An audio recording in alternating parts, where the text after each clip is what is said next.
Alrighty, here we go. The final chapter of A Dog's Purpose. We left off, and Buddy led Ethan to Hannah, and he asked her to dinner. Let's see how it all comes to play.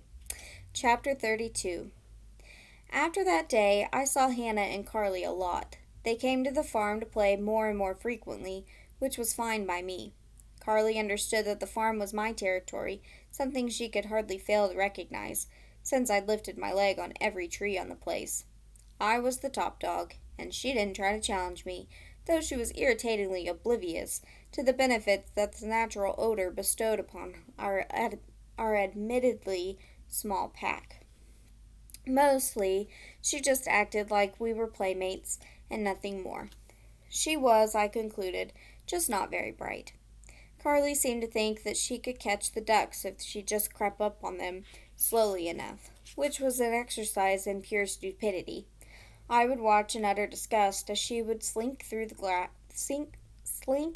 grass, her belly in the dirt, moving just inches at a time, while all the while the mother duck watched her with an unblinking eye. Then a quick lunge, a huge splash, and the ducks would be airborne for a few feet, landing just ahead of Carly in the pond. She'd swim for about 15 minutes, working so hard her body would nearly be lifted out of the water, and would bark in frustration whenever she felt she was within biting distance, and the ducks flapped their wings and jumped through the air a few feet out ahead.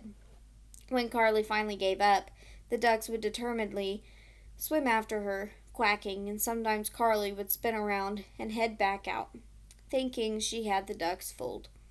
I had no patience with any of it. Ethan and I occasionally went to Carly's house, too, but this wasn't as fun, as all there was to do was play in the backyard. The next summer, dozens of people assembled at the farm, sitting in folding chairs to watch me perform a trick I'd first perfected with Maya and Al, which was to walk between the chairs at a slow, dignified pace, this time to where Ethan had built some raised wood steps so everyone could see me. He untied something from my back, and he and Hannah talked and kissed, and everyone laughed and applauded at me. Quick, right now, before I move on, comment down below what you think just happened. Go ahead, comment.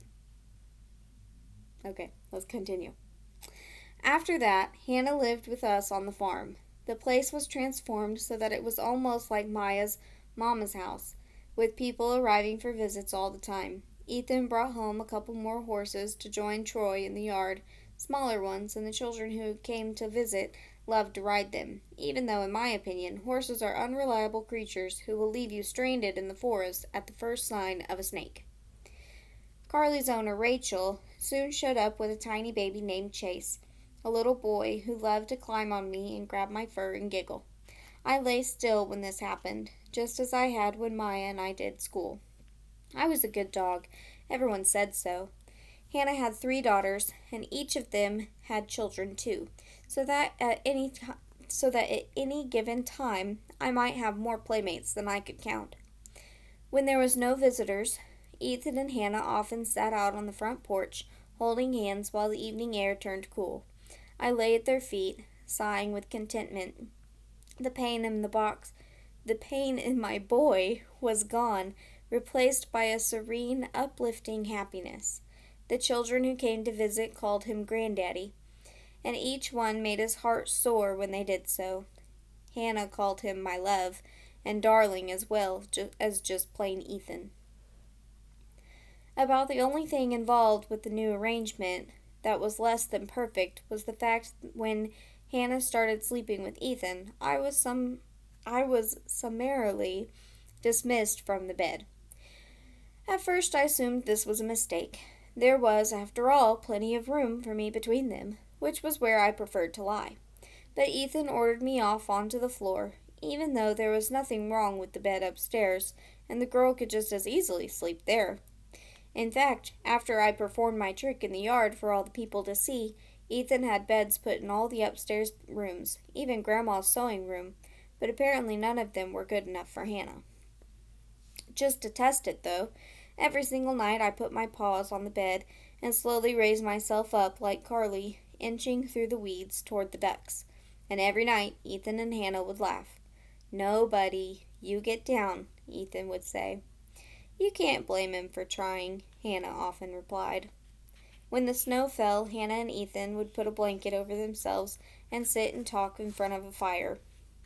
When it was Happy Thanksgiving or Merry Christmas, the house would be so full of people I often felt in danger of being stepped on. And I could have my pick of beds where the children were delighted to have me sleep with them. My favorite child was Rachel's boy, Chase, who reminded me a little of Ethan, the way he hugged me and loved me. When Chase stopped trying to walk on all fours like a dog and started running on two legs, he liked to explore the farm with me while Carly fruitlessly hunted ducks. I was a good dog. I had fulfilled my purpose. Lessons I had learned from being feral had taught me how to escape and how to hide from people when it was necessary, scavenging for food from trash containers. Being with Ethan had taught me to love and had taught me my most important purpose, which was taking care of my boy. Jacob and Maya had taught me find, show, and most important of all, how to save people. And it was all of these things, everything I had learned as a dog, that had led me to find Ethan and Hannah and to bring them both together. I understood it now, why I had lived so many times. I had to learn a lot of important skills and lessons so that when the time came I could rescue Ethan, not from the pond, but from the sinking despair of his own life. The boy and I still walked around the farm in the evenings, usually with Hannah, but not always. I craved the alone time with Ethan when he would talk to me, his gait slow and careful on the uneven path. What a great time we all had this week. Didn't you have fun, buddy? Sometimes he used his cane to smack the ball down the driveway, and I would joyously tear after it, chewing it at a little before dropping it at his feet for another whack. "You're such a great dog, buddy. I don't know what I would do without you," Ethan said on such evening. He took a deep breath, turning to survey the farm, waving at a picnic table full of children who waved back. "Hi, Granddaddy!" they shouted. His sheer enjoyment, his love of life, made me bark with delight. He turned back to me, laughing. "Ready for another one, buddy?" he asked me, raising his cane to hit the ball again. Chase wasn't the last baby to join the family. They just kept coming. Chase was about the age Ethan had been when I first met him, when his mother Rachel brought home a little girl they variously called the Surprise, the last one for sure, and Kirsten. As usual, they held the baby down for me to sniff, and as usual, I tried to be appreciative. I never knew what they expected from me under these circumstances. "Let's go play ball, buddy," Chase suggested. Now that I could respond to. One beautiful spring day, I was home alone with Ethan, napping drowsily while he read a book in the warm sunlight streaming through the picture window. Hannah had just left in the car, and at that particular moment, our home was uncharacteristically empty of visiting family members. Suddenly my eyes snapped open. I turned and looked at Ethan, who met my gaze curiously. "What did you hear, buddy?" he asked me. "Did a car pull up?" There was something wrong with the boy. I could sense it. With a slight whimper, I got to my feet. Anxiety washed through me.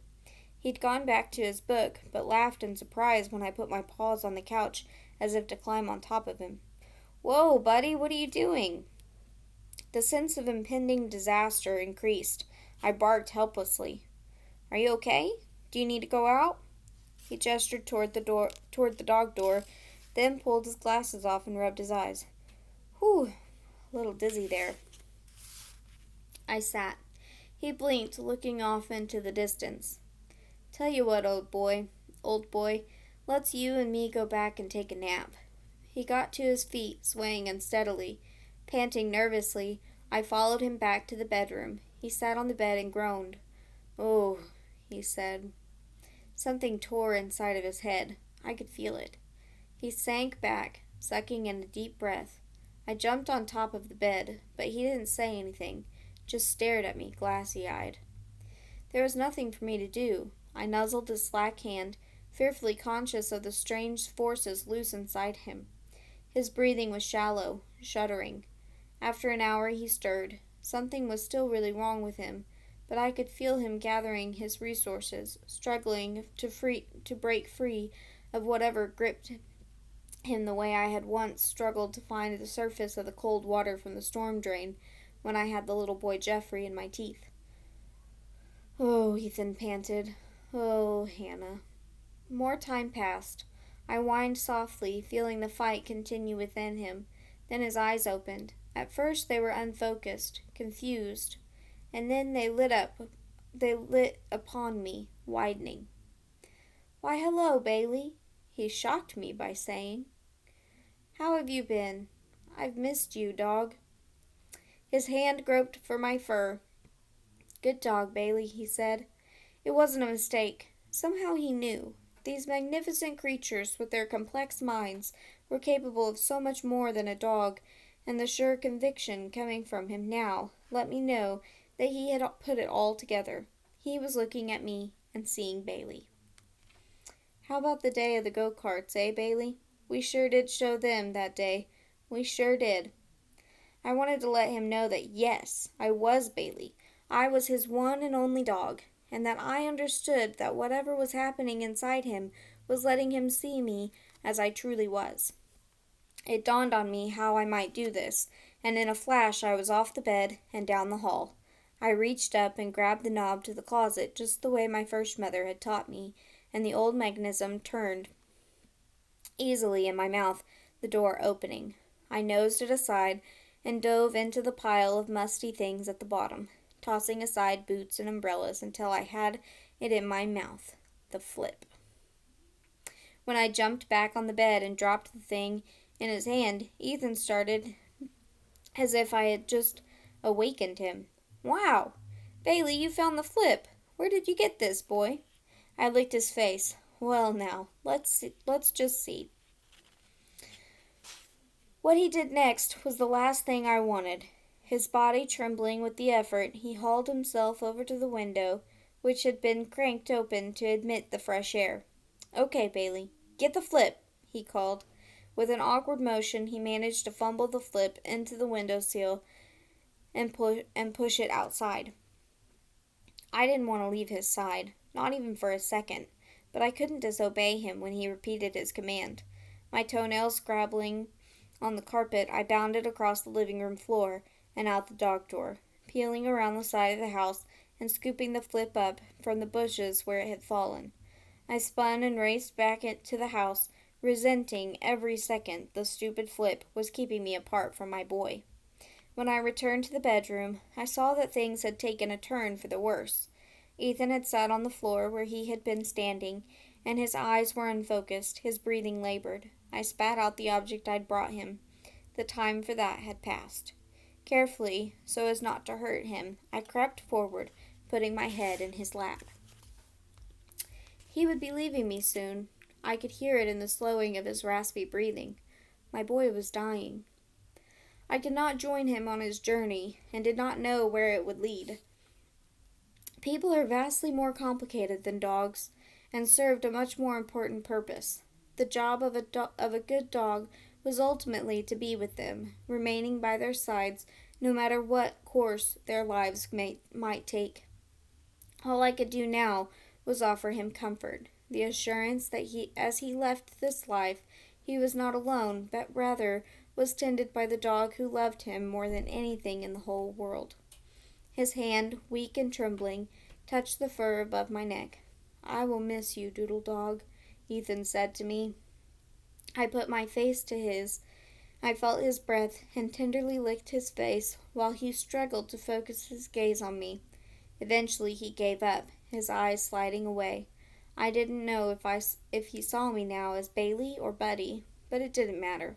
I was his dog, and he was my boy. I felt the consciousness ebb from him as gradually as daylight leaves the sky after sunset. There was no pain, no fear, nothing but the sense that my brave boy was going where he was supposed to go. Through it all, I could feel him aware of me lying in his lap, until with one last shuddering breath he was aware of nothing at all. I lay there quietly with my boy, in the stillness of that spring afternoon, the house silent and empty. Soon the girl would be home, and remembering how hard it had been for everyone to say goodbye to Bailey and Ellie and even the cats, I knew she would need my help to face life without the boy. As for me, I loyally remained right where I was, remembering the very first time I had ever seen the boy, and then just now, the very last time, and all the times in between. The deep aching grief I knew I would feel would come soon enough, but at that moment mostly what I felt was peace, secure in the knowledge that by living my life the way I had, everything had come down to this moment. I had fulfilled my purpose. And that is the end. I encourage you guys to watch the movie and compare it to the book, because the movie has a few things that are different. So let me know what you thought about the book in the comments below. Thanks, guys.